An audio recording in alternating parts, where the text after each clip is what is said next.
Hello guys, आज हम लोग टाइप्स ऑफ लोड को डिटेल्स में जानेंगे। तो टाइप्स ऑफ लोड में सबसे पहला हम लोग देखेंगे स्टैटिक लोड। तो स्टैटिक लोड क्या होता है?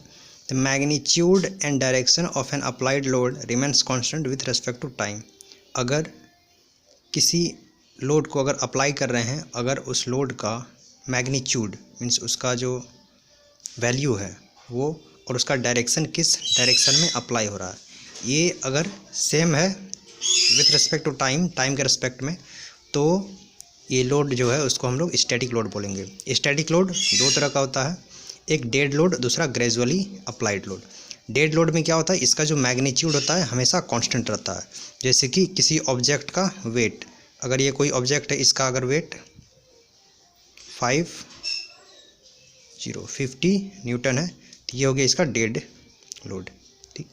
दूसरा है gradually applied load. Gradually applied load मतलब लोड जिसको हम लोग धीरे धीरे अप्लाई करते हैं और एक मैक्सिमम वैल्यू तक पहुंचते हैं, और मैक्सिमम वैल्यू पर जाके ये लोड कांस्टेंट हो जाता है, तो उसको हम लोग बोलते हैं ग्रेजुअली अप्लाइड लोड। तो ये था static load. This load increases from zero to maximum with respect to time. Gradually applied load जो है जीरो से शुरू होता है और एक मैक्सिमम वैल्यू तक जा कर के फिक्स हो जाता है, कांस्टेंट हो जाता है। अब है डायनेमिक लोड। हमने अभी स्टैटिक लोड देखा, अब डायनेमिक लोड देखेंगे।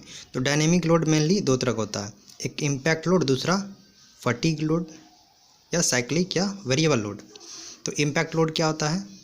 A load which act for a short interval of time, जो सिर्फ कुछ सेकेंड के लिए, कुछ क्षण के लिए एक्ट होता है, उसको बोलते हैं इम्पैक्ट लोड। जैसे कि साइकिल में या फिर बाइक में जो शॉकर लगा हुआ रहता है, तो जर्किंग केस में वो क्या करता है कि उसका शॉक को एब्जर्व कर लेता, और बाइकर को, जो भी बाइक चलाता है या साइकिल चलाता है, राइडर को उसके शरीर पर कोई इफेक्ट नहीं डालता है। ये होता है इम्पैक्ट लोड।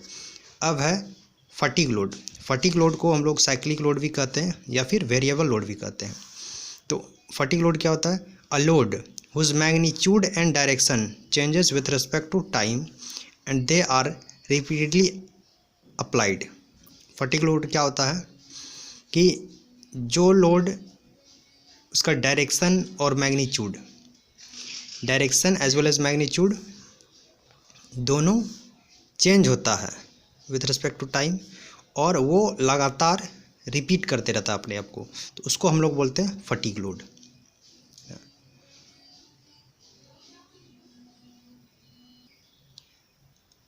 तो अब हम लोग देखेंगे types of load with respect to cross section of structure. मतलब कि किसी ऑब्जेक्ट की क्रॉस सेक्शन के अलोंग जो लोड लगता है, किसी मेंबर का या फिर स्ट्रक्चर का, उसके अलोंग हम लोग लोड देखेंगे। तो उसमें हम लोग लोड को मेनली दो कैटेगरीज में डिवाइड करते हैं। पहला है नॉर्मल लोड। तो नॉर्मल लोड क्या होता है? Load applied perpendicular to the cross section of the member. जो लोड मेंबर के क्रॉस सेक्शन के अलोंग, अगर ये कोई मेंबर है हॉरिजॉन्टल मेंबर, इसका क्रॉस सेक्शन क्या हुआ? अगर ये रॉड है तो इसको अगर काटेंगे तो इसका क्रॉस सेक्शन कुछ इस तरह से रहेगा, है ना, सर्कुलर रहेगा। तो ये हो गया इसका क्रॉस सेक्शन। तो इस क्रॉस सेक्शन के अलोंग जो लोड लगता है, तो उसको बोलते हैं हम लोग नॉर्मल लोड। ये perpendicular to the cross section, ये इसका क्रॉस सेक्शन है और लोड कैसे लग रहा है? तो इसके जस्ट परपेंडिकुलर, ये cross section circular cross section, इसके परपेंडिकुलर ये लोड लग रहा है, तो इसको बोलते हैं हम लोग नॉर्मल लोड। अब है नॉर्मल लोड को मेनली हम लोग दो कैटेगरीज में डिवाइड करते हैं। तो पहला है जिसमें एक्सियल।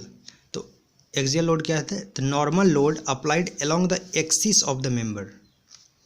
जैसे कि ये मेंबर है,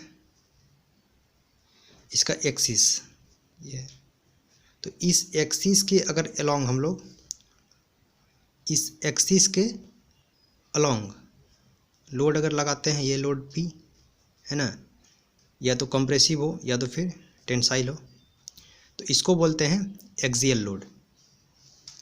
अब एक्सियल लोड को दो कैटेगरीज में डिवाइड किया गया है।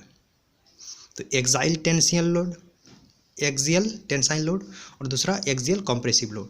तो एक्सियल टेंसाइल लोड क्या होता है, तो जिस लोड को अप्लाई करने से अगर उस मेंबर का लेंथ इंक्रीज कर रहा है, जैसे कि यहाँ पे हम लोग लोड लगाए हैं पी, है ना, टेंसाइल एक्सियल लोड लगाए, तो लोड लगाने के बाद ये क्या हो रहा है, लेंथ इसका इंक्रीज कर रहा है डेल्टा एल, तो ये हो गया एक्साइल टेंसियल लोड। वहीं दूसरी ओर अगर हम लोग लोड लगाते हैं और इस मेंबर का अगर लेंथ घट जाता है ओरिजिनल लेंथ से, तो उसको बोलते हैं हम लोग एक्सियल कंप्रेसिव लोड। जैसे कि यहाँ देखिए लोड हमने लगाया है यहाँ पे पी, तो इसका लेंथ डेल्टा एल से घट गया है, तो ये हो गया एक्सियल कंप्रेसिव लोड। मतलब इसको मेंबर को क्या कर रहा है, कंप्रेस करके छोटा कर रहा है ना, तो इसको बोलते हैं हम लोग एक्सियल कंप्रेसिव लोड। अगर लेंथ बढ़ रहा है तो उसको बोलेंगे हम लोग एक्सियल टेंसाइल लोड। ठीक है, अब दूसरा है इसेंट्रिक एक्सियल लोड। अभी हमने देखा एक्सियल लोड जो कि एक्सिस के अलोंग एक्ट करता है। अब इसेंट्रिक एक्सियल लोड, तो इसेंट्रिक एक्सियल लोड क्या होता है, तो जो लोड एक्सिस से थोड़ा दूरी पे एक्ट करता है। If axial load act on parallel axis of the member such that there is some distance between their axis and then it is eccentric axial load, and the distance between both the axis and axis is called eccentricity. जैसे कि देखिए यहाँ पे ये हमारा member है, member का ये एक्सिस हो गया और ये हमारा लोड एक्ट कर रहा है, तो ये एक्सिस को छोड़ के कुछ दूरी पे एक्ट कर रहा है, तो ये हो गया हमारा eccentric load, eccentric axial load. Along the axis है, पैरेलल टू द एक्सिस है, लेकिन एक्सिस से कुछ दूरी पर है, तो ये हो गया इसेंट्रिक एक्सियल लोड। अब इसमें भी टेंसाइल हो सकता है और कंप्रेसिव हो सकता है। तो अगर इसेंट्रिक लोड लगाने से इसका लेंथ डिक्रीज़ करे, तो अभी हमने बताया था डिक्रीज़ करता है तो क्या होता है, तो ये होता है कंप्रेसिव लोड।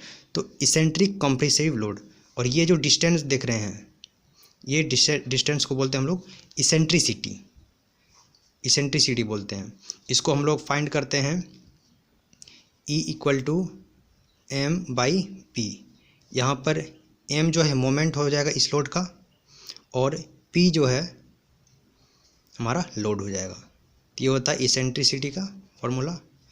और इसेंट्रिक टेंसाइल लोड क्या होता है, तो अगर लेंथ लगाते हैं एक्सिस से कुछ दूरी पर पैरेलल टू द एक्सिस, और अगर मेंबर का लेंथ इंक्रीज हो जाए तो उसको बोलते हैं टेंसाइल एक्सियल इसेंट्रिक लोड, है ना। ये हमारा था टेंसाइल,